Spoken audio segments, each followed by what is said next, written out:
The first thing with reflexology is you want to check the condition of the feet and just make sure that there's no additional contraindications that you've missed.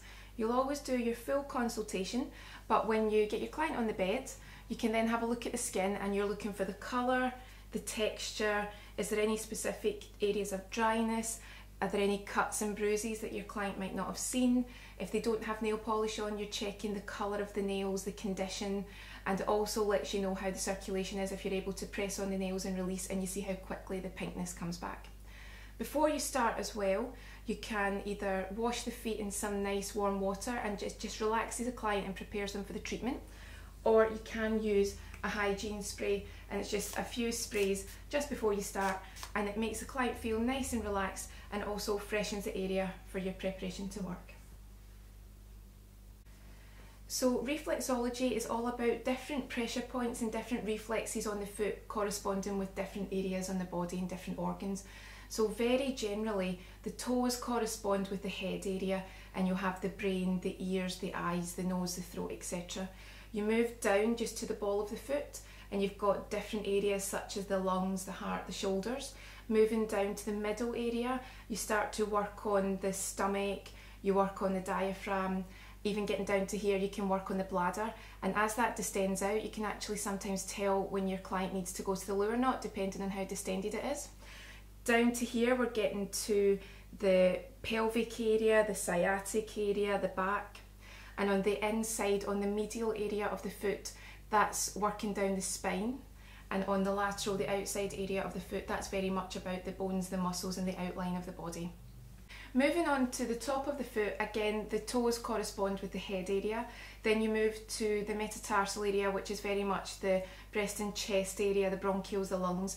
And then as we move down to the ankles, this becomes all about the reproductive areas. So just before you start your reflexology treatment, you want to decide which massage medium that you want to use. Classically it was talc, but talc's very drying and not a lot of people like to use it. So you do have the option of using oil, but don't use too much because you've got to make sure that you're able to feel under the skin for any blockages, any graininess. You also have massage creams that you can use, and again just a little bit of cream on the area to give you movement, but not so much that your hands slide about. But my preference is to use a massage balm. It's not too oily, but it does give you just enough movement for what you want to do. So today we're going to use the massage balm, and when we're doing the reflexology movements, we're very much feeling for anything, any congestion under the skin. With reflexology, it can feel like a sandiness, a grittiness. It can sometimes feel like bubbling, or you can actually feel little pops. And when you do feel those in areas, you take a note, and then at the very end of your treatment, you're able to chat to the client about where you felt that congestion, where you felt the little blockages and the energy releases, and it can correspond with those areas. But remember, we never diagnose. We chat through what we've found, but we never claim to have found something within the body. And if there's anything that you're unsure about, you can ask your client to go to their GP, but don't scare people into saying that you think they've got something, because we do not diagnose. So there are various different reflexology methods. This is the Doreen Bailey method, but you do get the Ingham method, you get zone therapy, and you get a lot of modifications that people have created specifically for themselves. So they all work on relatively the same principles, and there'll be slight changes within each one. Before we start, we want to realise that each client might have different conditions. So if there's any pain or any discomfort in an area, you may choose not to work on it, or you may choose to skim over it because you don't want to make it an uncomfortable treatment. But there are some methods where you will hook in to an area, and if there is pain, you'll hook in a little bit more because the belief is that eventually you will release it. So everyone's different, and just make sure that you work towards the method that you were trained in. Now when you start, we do our treats. We actually call it greeting the feet, and it's a way to warm up the area, get the client used to your touch, and prepare the skin and the muscle before you start the full reflexology.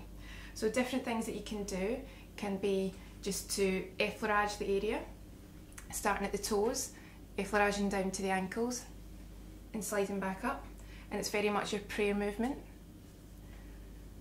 We can also hold the ankle, hold the foot, and just very gently do circles. And again, if you believe that energy can transfer from one person to another, then you might want to prepare yourself beforehand so that you don't feel that you're quite tired after the treatment and your client's had all your full energy. So if you want to prepare yourself beforehand, you can do. Other movements that you can do are thumb circles on the underside of the foot. And as you get to just under the toes, you can stretch your thumbs all the way out. You can do brisk rubbing, but you might want to avoid this if someone's got brittle bones or they're quite frail. Just avoid this. And you've also got nice stretching exercises, stretching out the muscles and tendons and ligaments. And then a very nice move, which is quite a positive move, is to pop your thumbs just in at the solar plexus on the underside of the foot, and you ask your client to breathe in as you breathe in, and you just press in, and then you both breathe out at the same time and release. And that's helping to transfer positive energy to your client from yourself. And then you can finish off with some effleurage, and then you can begin your treatment. So when you get a reflexology, the main move that you'll probably feel your reflexologist doing is the thumb walk. Sometimes it's called the wiggle walk, and it's a caterpillar move just along the area, and your reflexologist is feeling for any grittiness, a sort of sandy feeling. It can sometimes be called a sort of bubbling under the area, and then they'll write down a note that corresponds with the area that they felt it and discuss with you where the energy blockages were. It's quite a relaxing move. It shouldn't feel uncomfortable, but the pressure should be slow, and it should also be firm so that your reflexologist can actually feel what's happening under the area. And we're not doing this in sequence just now, it's purely just to show you how that movement works. When you normally work on the feet as well, you start on your left hand side as a therapist, working towards your right. And again, you start from the top of the body and work your way down. So what we would normally do is start with the spine, and again, you're just holding the foot and you're using your caterpillar walk just to feel down that area and just to see if there's anything that requires an energy release. So this same movement applies to all these areas. Also, when you're working, getting onto the middle of the body, diaphragm area, it's the same movement.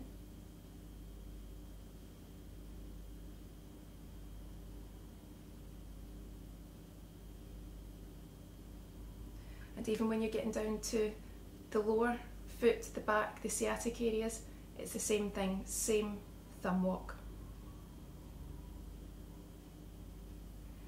But again, you would do these movements one foot, then cover the foot with the towel to keep it warm, and then move straight over to the other foot. But that's basically how you do the thumb walk.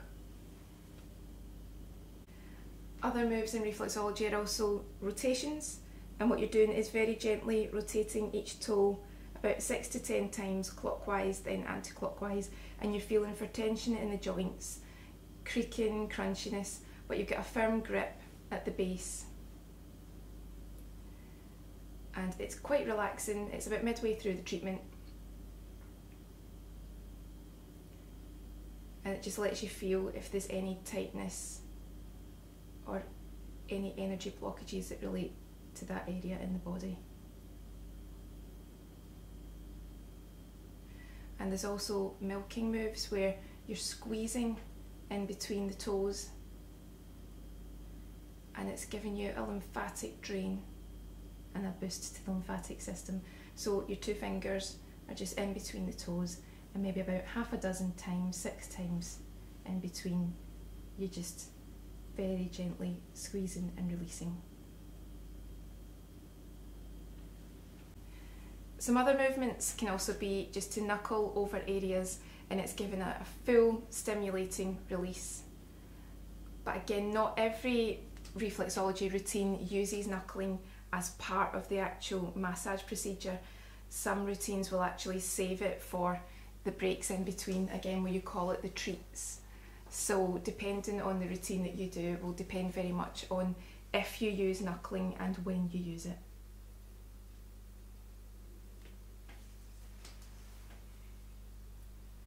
So normally your reflexologists wouldn't position themselves here, but so that you can see, there's different moves that you can do, such as pushing and releasing. So for instance, the bladder's here, and you can actually work towards and sort of push to that area and encourage some flow.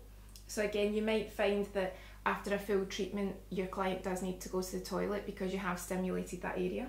Also on the foot, we have the heart area situated around here, and again, you would push and release, and that again is going to help to balance the body, and if there's any blockages of energy flow, you're going to help to balance that completely out in the body. When your therapist has finished your reflexology, some of them will find that it's quite nice just to do the feet treats again, so the prayer movement, effleurage, maybe some of the thumb rotations once more.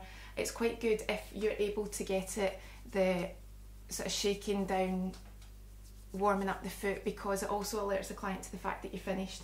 But when you are finished, to once more just apply pressure to the solar plexus areas on the foot and breathe in synchronicity with your client and release, and it just once more reaffirms the positive energy flow between you both, and it helps your client just to wake up and relax.